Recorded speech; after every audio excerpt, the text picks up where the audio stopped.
Hello, welcome to Radio Row on Friday at Super Bowl 57 in Phoenix. We're very excited to be here with Sports Philanthropy Network, Caleb Bradham and Roy Kessel. And right now we're going to talk about the Brain Health Summit with Lee Steinberg and Dr. Nicole Roberts. Lee and Nicole have been putting this Brain Health Summit together for a number of years, and Lee was one of the first people to really take on the concussion crisis in the NFL and step over an issue that many people didn't want to deal with and start looking into how to take better care of brains both during their careers and afterwards. So Lee, Nicole, welcome to the show. Thank you. We're excited to have both of you with us today. Lee, talk a little bit about what inspired you to create the Brain Health Summit. You've been dealing with concussions for a few decades, way ahead of the curve. Why did the summit come about? So it was the late 1980s, and I was representing half the starting quarterbacks in the NFL. They kept getting hit in the head, and we would go to doctors and ask what the state of the art was. How many concussions were too many? When should they consider retirement? What should they be doing to protect themselves? And the doctors had no answers. So we held the first concussion seminar in the early 90s, and there were players like Troy Aikman, Warren Moon, Steve Young, Drew Bledsoe, who all came and listened to neurologists. And we tried to approach it from the concept of raising consciousness about the issue, awareness, prevention, and cure. So we looked at it from the standpoint of helmetry and playing fields and all the rest of it. Well, the brain is the last frontier of medical research, so it lagged behind a situation where we knew everything about the knees, everything about the elbows and hips, nothing really in depth about the brain, and so kept innovating, got to about 2006. And then the doctors told us that 3 or more was the magic number. And after that, you had an exponentially higher rate of Alzheimer's, Parkinson's, premature senility, chronic traumatic encephalopathy, and depression. So I called it a ticking time bomb and an undiagnosed health epidemic. I had the great fortune to meet a visionary with all sorts of background in Dr. Nicole Roberts, and we came together to try to do a yearly brain health concussion seminar, and with her help, we've been able to attract worldwide experts to speak on the issue, and each year from a slightly different perspective. So Nicole actually runs the Brain Summit every year and does a sensational job. Thank you. So Nicole, talk a little bit about, Lee gave you a wide latitude in terms of putting the event together. There's so many people that are in this space. Every week we hear about different ideas, some good, some bad, lots in the middle, about how to handle concussions, what new therapies or medications are available, what new treatment. Talk a bit about the challenge each year as you put this event together to come up with some new angles and a new approach to enlightening the audience that attends. Sure. Thank you. So, you say Lee gave a wide latitude. That's an understatement. I mean, he had a vision. He described what had happened in the past, what he would love to see happen. And he really allowed me and each host city to have an opportunity to collaborate and to start conversations that were not only relevant to what was going on in current events, but also what that city uniquely brought to the table. And so, every year is a little bit of a different flavor. It's fun. We get to be creative.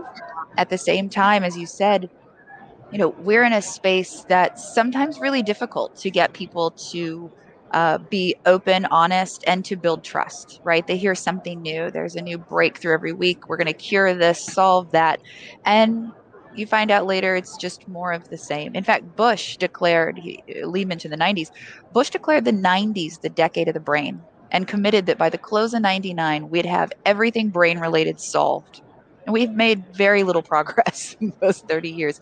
But we are in an amazing space currently where I think we are seeing neuroscience just develop so rapidly that every year, or even as you said, every week, there really are new technologies, breakthroughs, new centers of excellence coming up, new scientists.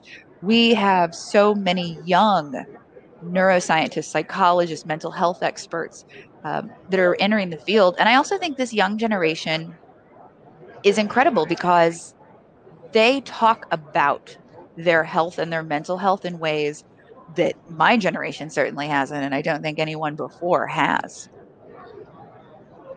You know, Nicole, Lee was really gracious to me yesterday with my concussions and sharing with me some of the people that I should be sure to speak with at the Brain Health Summit who could maybe help me. You have a big part, I know, in selecting some of the doctors who are there. Tell us a little bit about your background and where your expertise in this came from. So my background's in neuroscience, but my doctorate's in public health. And so with that, I very much approach things from a behavioral standpoint. How do people actually act? How do they think? How do they behave? And that's where I think Lee and I get along so well in how we think about this, right? Lots of people, and we see it in like DC all the time, right? People make policy around some way that they think people should behave. But we deal with human beings and that human beings are complicated. And you also have to think, Lee talked about this crisis of conscience that he had, but sports aren't going to stop. We love, in fact, the theme of this year is for love of the game, right? We love sports. They're not going anywhere. So what we have to do is bring people to the table in the conversation that actually meet people where they are. They're going to play sports. So how do we improve the protocols? How do we protect them from themselves sometimes? And so, what we often do, and I do every year, is I think about the host city. We usually have a couple of anchor ideas or people. And then we build the rest of the conversation around, well, what other perspective do we need? What voice have we not heard from? And that's where I think my background comes into play because I just want to make sure that we understand all sides of everything so that we can then make, authentic, good decisions going forward. Yeah, I want to say one of the things I think you guys are really leading a space in is ending the stigma, right? So when I'm with people and I don't remember their name, even though I know them, I'm embarrassed. When I can't remember where I saw you 2 days ago or what I did last night, I'm embarrassed. And I shut down and I get depressed and then I get angry and I have all of these typical concussion effects. How do we continue to end the stigma for people who have suffered multiple concussions to normalize that that's part of it and it's okay? Well, I think part of that is exactly what Lee started doing and Lee's doing. When you put particularly athletes in front of others and they can talk about things, whether it's mental health, a specific issue, or it's a concussion or recovery, treatment, their journey, that right there opened doors and minds that I couldn't, right? Someone will listen to Lee and to Lee's clients in a way they would never listen to me. So that platform, I think, is doing more than we can quantify.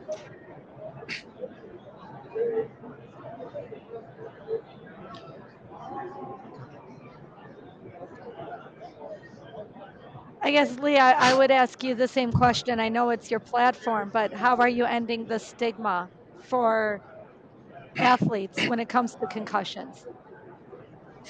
Well, one of the ways is to try to get athletes to focus on long-term health, which is very difficult because someone like Eric Kipple here grew up playing Pop Warner football and Little League and accepted a set of norms about long-term health that most of us don't do. In other words, take a list of values and priorities. So for most of us, long-term health would be the key. And far below that, the ability to play an athletic career. And below that, the ability to play in a given season. And below that, in a given game. And below that, the current play. For the athlete, it's the play. It's right now. It's, you don't understand how important this is to me. And so you need to break through that denial to an extent, that trick that athletes play on themselves to blot out how dangerous a sport like professional football is so they can perform. And so that's the key. I think we've found some promising breakthroughs, Kayla, as I told you yesterday, and you'll meet some doctors tomorrow. Um, Dr. Jason Kiefer does a process called RTMS, and I thought I should be the guinea pig before I'd recommend something to an athlete. So I've done 90 of those sessions, and they do stimulate from the standpoint of neuroplasticity, quicker mental processing, and and they help with memory. And you also meet a doctor named Tommy Shavers, and Tommy is in Lake Nona near Orlando, and he does a program called Nestry. And so I was down there, and they asked me if I had any cognitive problems. And I said, well, I can see the face of a political figure, of an athlete, or an entertainer, but I can't recollect their name. And I can tell you everything about them. And so they put my brain up on a scan, and they looked at it and they said, here's a processing center for both name and face recognition. You see this little blue line, and there was a line blocking the transmission.